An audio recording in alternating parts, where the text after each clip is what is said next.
So, yesterday we lost an icon in the industry in Stan Lee.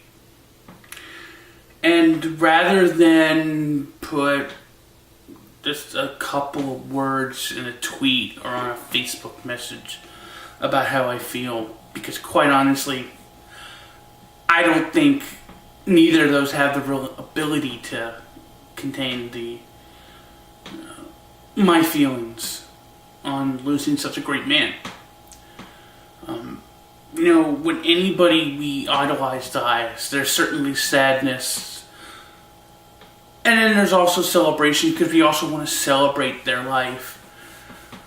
It's just hard, even though he was 95 years old and had lived a amazing life, to see some, you want certain people to live immortal is basically what it is.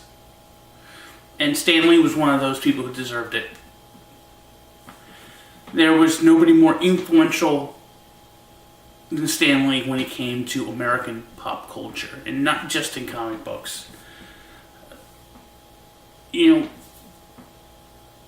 could sit there and say that Stan Lee saved comic books. There's, of course, a discussion that's always going to be had about really who should get credit, which I don't want to have here, between Jack Kirby and John Reeves Sr. and Steve Ditko and Stan Lee and all those people. I'm one of those people that believes everybody should get credit. The whole credit discussion is a much deeper thing that's for another day and should not be happening here.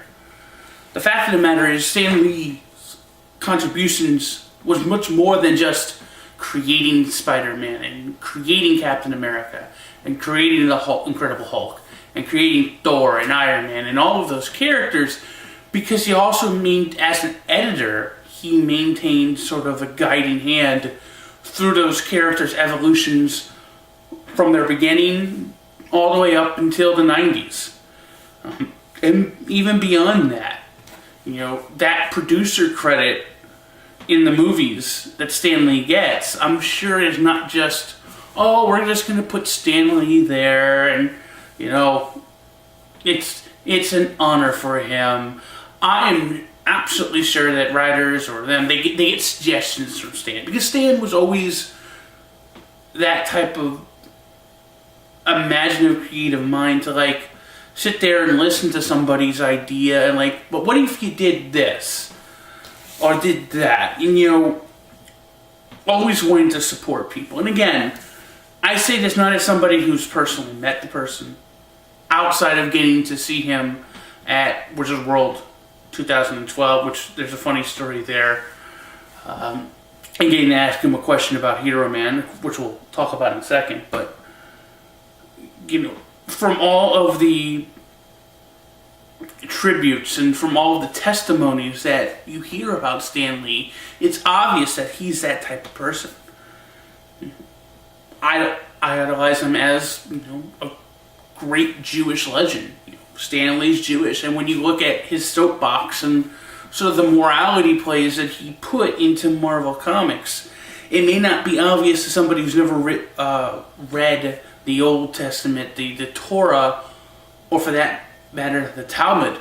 But as somebody who had to go to Sunday school, because my mother taught, and went all the way through teachings and read the Torah, read what is considered Tanakh or / the Old Testament, which contains the Torah, read the Talmud lessons. Those sort of Jewish traditions and legacies are there within those morality plays. And certainly the way he told Marvel stories, I always found interesting, were very much like the way a rabbi would tell a story. It's he would tell the story of a flawed human being finding his way. When you read his story, it's very rabbinic in a way. Or at least of a rabbi just telling some off-counter story. And so there was a connection there to shared heritage. I think that without Stan Lee, we wouldn't have Tokusatsu where it is today. Certainly the godfather of Tokusatsu was Eiji Tsuburaya, who created Ultraman.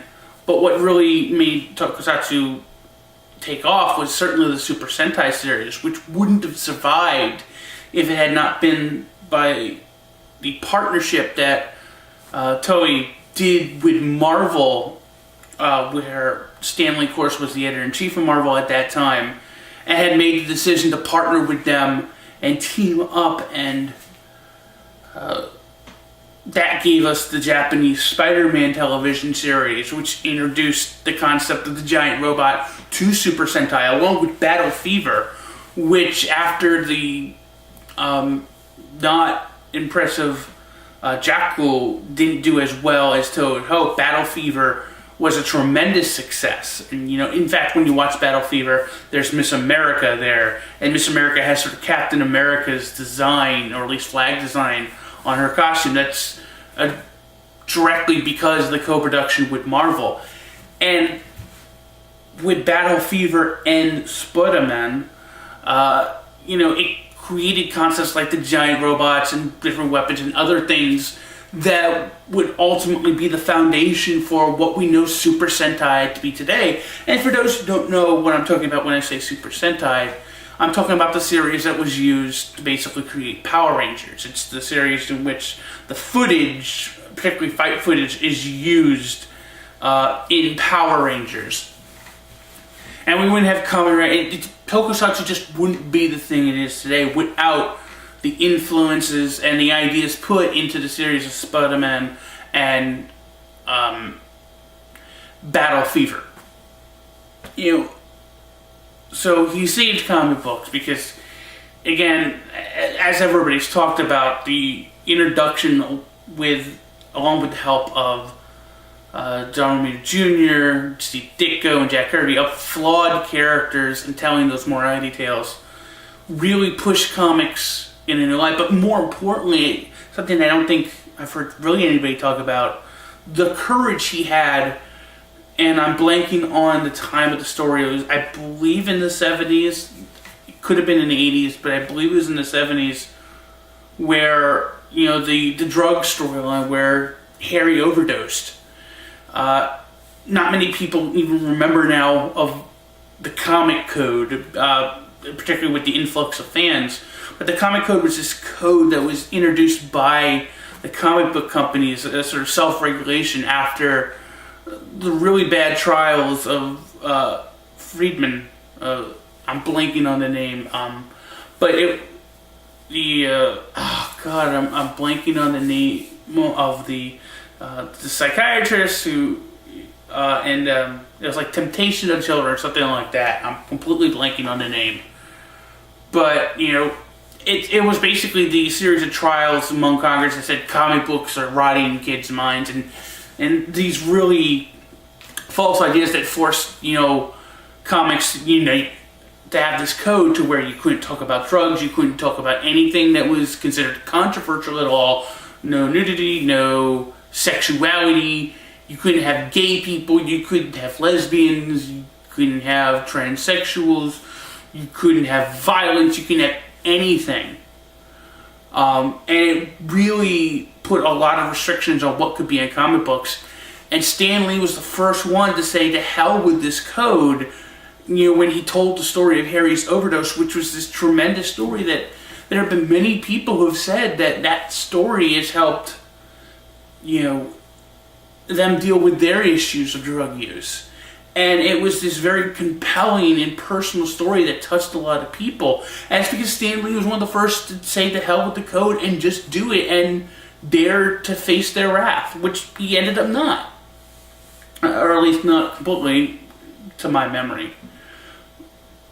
But that really set comics on the path that it was on now even more.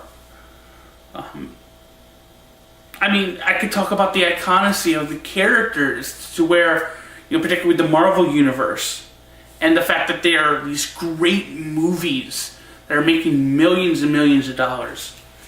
Stan Lee in a way saved anime. And I know that's strange to say, but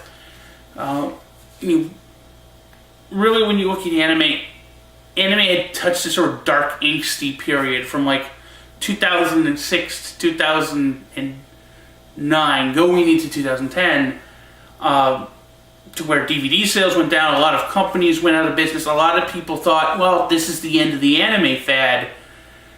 But then Stan Lee, with POW Entertainment, teamed up and collaborated with several anime creators. One was he teamed up with a Shaman King creator to create a series called Otomo, which really only came out in manga.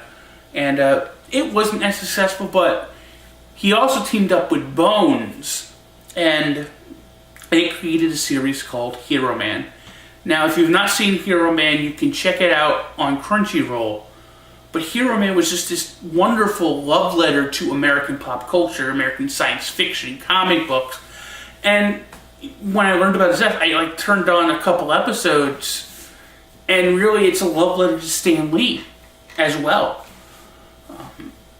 And that was one of the animes that came out in 2010, along with a couple others that were much more brighter, much more cheerful, much more joyful in their production. And it sort of lifted the anime industry out of this dredge of, everything wanting to be this angsty teenage drama like Code Geass and Gurren Lagann and Death Note were, and allows for some positivity to be in there.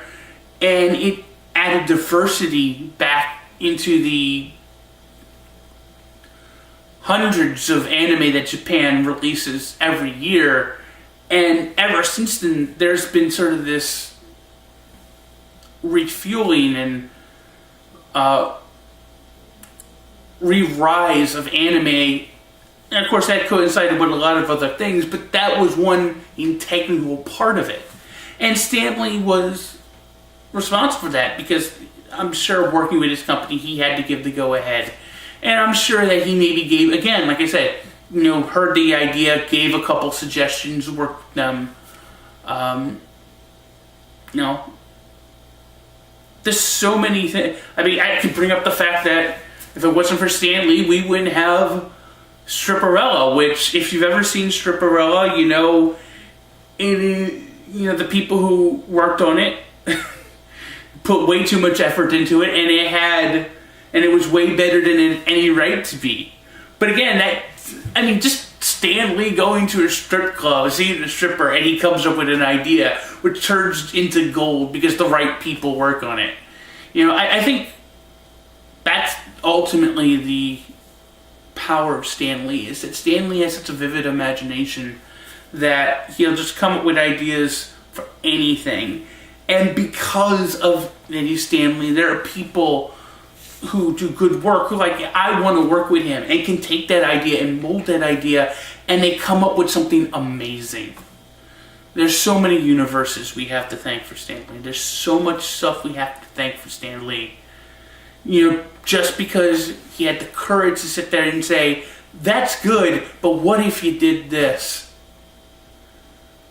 And just used his creative imagination to help people create worlds and universes and characters that we still talk about today. So, I guess I can end this video this way, and I want to thank you, Stan Lee. I know you're up there with God, having fun, and your infectious smile now smiling down on us. I want to thank you for everything you've given us. I want to thank you for inspiring me, because definitely your creations have inspired me in so many ways, inspired so many stories that have popped in my mind. You are a hero to many. You are a celebrated veteran of the United States military. You are a celebrated veteran of the comic book industry. Without you, American pop culture would not be what it is. Thank you, Stan Lee, and may you forever rest in peace.